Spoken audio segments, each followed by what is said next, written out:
When I inserted the disc for Assassin's Creed Mirage and seeing that this franchise was celebrating its 15th year anniversary, all I could do was sit back and reminisce. I asked myself, where did the time go? It seemed like it was yesterday when I witnessed Desmond get into the Animus for the first time. The memories of climbing and running across rooftops with Altair will always hold a special place in my heart. Thanks to the interesting story and stealth gameplay, I became a huge fan of the game and Ubisoft. As the franchise grew over the years, my love for Assassin's Creed grew with it. As of today, I have played every Assassin's Creed game with the exception of Rogue and the dumpster fire that is Assassin's Creed Unity. As we all know, things must grow and evolve. A game that was once centered around stealth gameplay has changed a lot over the years. At first, they expanded upon the combat. Then in Assassin's Creed Black Flag, they added ship battles, which was really awesome. When Assassin's Creed decided to add RPG elements in Assassin's Creed Origins, Odyssey, and Valhalla, the combat became flashier and more complex compared to its predecessors. Thanks to games like Assassin's Creed and Far Cry, Ubisoft reached new heights in popularity. Unfortunately, due to the success, they became greedy and started to release Assassin's Creed annually, like Call of Duty. This resulted in low-quality Assassin's Creed games that were mediocre and uninspiring. Now that Ubisoft has canceled $200 million in projects, laid off 124 employees, and wants people to get more comfortable with not owning their games, which is fucking stupid, because after playing this game, it seems like they were desperate and wanted to get back into the good graces of their core fan base by going back to their roots with Assassin's Creed Mirage. Initially a DLC for Assassin's Creed Valhalla, Mirage incorporates the stealth mechanic from the older titles with the current combat system, and I must admit, it wasn't bad. Also, the map is smaller and the story is shorter. I prefer this over the huge maps and the long drawn-out stories found within the Assassin's Creed of recent years. I wasn't expecting much from Mirage upon release. However, their attempts to capture the feeling of the older titles did bear some fruit and was a step in the right direction.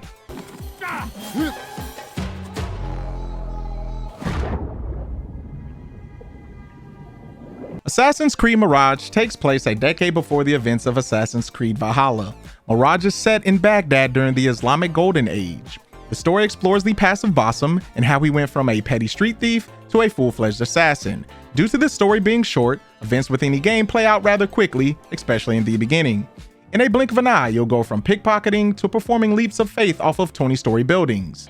Basim's main objective within the story is to eliminate the various members of the Order of the Ancients that unlawfully govern Baghdad from the shadows. The story was decent, however it follows the same formula as previous Assassin's Creed games when it comes to the narrative. The reason why the story doesn't live up to the standards of its predecessors is due to the supporting cast, with the exception of Roshan, who sounds like she drinks and smokes cigarettes. But for the hidden ones, the Order's grand plot in Baghdad may still be a mystery. Overall, the voice acting was average at best. Characters within the cutscenes were robotic and unlively. Basim as a character is okay, but after 23 hours of learning his backstory didn't make him more interesting. I found that interacting with this cat was more interesting than Basim.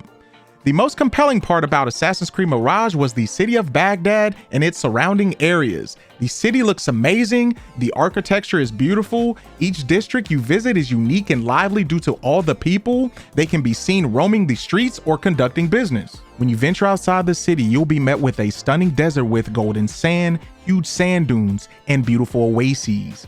Complementing the amazing world design is the gameplay and is the biggest highlight of Mirage. The combat is a mixture between newer and older Assassin's Creed games, so that means you'll have the flashy combat of Valhalla and the stealth of Assassin's Creed 2. Thankfully, it leans further on the stealth side. To promote clean and silent assassinations, they have brought back the notoriety mechanic within the game. If you are seen committing any unlawful acts by the public, will cause your notoriety meter to increase. This will cause unwanted attention. The higher the meter gets, the more dangerous the streets of Baghdad become. In order to reduce your notoriety, you must find and remove wanted posters that are scattered throughout the city. If you want to get rid of the notoriety entirely, talk to the town criers. However, they only accept power tokens as payment. Speaking of tokens, this form of currency provides Basim with a range of services, like hiring mercenaries to attack guards, vendor discounts, access to merchant chests, and guard distractions. To obtain these tokens, you must complete contract requests on the notice boards located in the Assassin's Bureaus, or by pickpocketing people who have yellow-colored pouches. Ubisoft has gotten rid of the leveling system entirely, and the Hidden Blade can one-shot an enemy like it did back in the good old days. Don't get it twisted and think that you'll be able to counterattack an entire mob of enemies like in the old Assassin's Creed games. The combat in this game is somewhat challenging, especially in the beginning, and if you find yourself fighting 3 or more enemies, I advise you to run, because if you don't, you will get your back blown out. What? Bro, what are you talking about, man? Luckily, as you progress through the game, you will gain access to many tools that can be easily used in open combat, but are extremely effective during stealth. My favorite was the blow dart. When you first obtain it, it isn't that great, but once you upgrade it and unlock the berserker dart, which causes the target to attack their allies, this comes in handy when you need a distraction or to assassinate a single enemy. A close second was the smoke bomb. This tool is extremely useful when you're outnumbered. Sometimes I would use it as a means of escape, but most of the time I would use it on a mob of enemies because when they are within the smoke's AoE, they are susceptible to a hidden blade attack. The tools that you unlock aren't the only way to deal with your enemies. You can let your surroundings do the work for you by using certain objects within the environment. You can use spice bags to throw off your enemy's senses and take them out with your hidden blade, or use the oil jar to set them on fire. Whatever tools or environmental hazards you choose to take out your enemies with, when approaching any scenario, there are many ways that you can strategically handle these situations.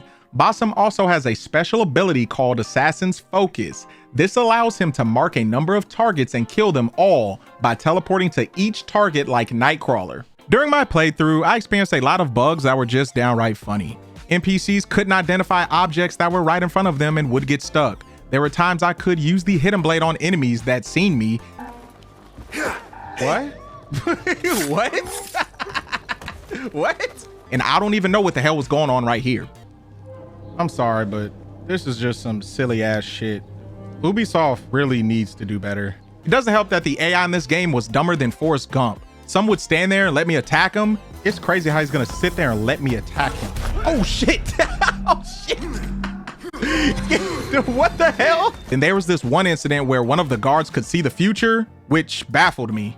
All right, so all I have to do now is really just wait for the guards to go over there, and I mean, come on, hurry up, hurry up, hurry up. All right, there we go, there we go, here we go, here we go. Come on, hurry up. All right, here we go. What? How did he know? How did he know?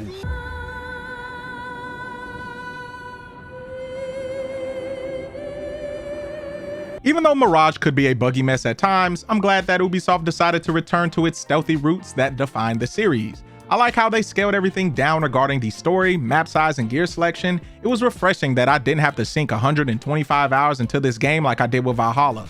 However, simplifying a game does come with some drawbacks. Even though I enjoy the straightforward progression and fast pacing, I found the overall plot to be bland and the characters forgettable. The city of Baghdad and the surrounding areas were detailed and exquisite. If you're an Assassin's Creed fan, I recommend that you give Mirage a chance. I thought Mirage was a good attempt at trying to give us that feeling the old Assassin's Creed games gave us a long time ago. So without further ado, I give Assassin's Creed Mirage a 7 out of 10. That will be it for today's review. If you enjoyed this video, please like and subscribe. Share your thoughts in the comments section below regarding Assassin's Creed Mirage, and don't forget to tap that notification bell in order to stay up to date on my content. Stay safe, my friends, and I will see you guys on the next one. Peace.